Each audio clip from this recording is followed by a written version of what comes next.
সিলেটে বন্যা পরিস্থিতি ক্রমেই অবনতির দিকে যাচ্ছে। যে আজ সিলেটের যে 13টি উপজেলা রয়েছে সেই 13টি উপজেলার মধ্যে গোয়েনঘাট, জকিগঞ্জ, কোম্পানিগঞ্জ, কানাইঘাট এবং ফেঞ্চিগঞ্জ উপজেলার নিম্নাঞ্চল বেশিরভাগ প্লাবিত হয়েছে। এখন পর্যন্ত জেলায় প্রায় 1 লক্ষেরও বেশি মানুষ পানিবন্দী হয়ে পড়েছে। জেলা প্রশাসন থেকে 100টির উপরে আশ্রয় কেন্দ্র খোলা হয়েছে। সেই আশ্রয় কেন্দ্রকে বলা হয়েছে যারা বেশি পানিতে নিবেদিত তারা যেন আশ্রয় কেন্দ্র নিয়ে আশ্রয় গ্রহণ করে। এবং সিলেট শহরের যে উপশহর তালতলা, যতরপুর সহ বিভিন্ন স্থানে পানি উঠেছে, মানুষের বাসাবাড়িতে পানি আছে, অনেক রাস্তাঘাট ডুবে গেছে। এবং আমি সকাল 6টা থেকে 12টা পর্যন্ত সিলেটের আবহাওয়া অফিস থেকে জানিয়েছে যে সিলেটে 44 সেন্টিমিটার বৃষ্টিপাত হয়েছে। ভীষণ নিয়ে এলো ফুলঝুরি মেগা অফার সিজন 6।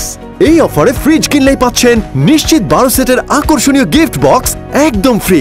ভারতের চেরাপুঞ্জিতে 510 মিলিমিটার বৃষ্টিপাত হয়েছে এবং কানাইঘাটে কুশিয়ারা সুরমা নদীর পানি বিপদসীমার 133 সেন্টিমিটার উপর দিয়ে এবং ফেঞ্চুগঞ্জে কুশিয়ারা নদীর পানি বিপদসীমার 79 সেন্টিমিটার উপর দিয়ে প্রবাহিত হচ্ছে।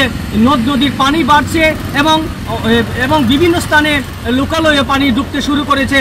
তো সিলেটের কুশিয়ারা নদী থেকে এই ছিল আমার কাছে শাহ মুজিবুর রহমান, যখন ATN বাংলা, সিলেট।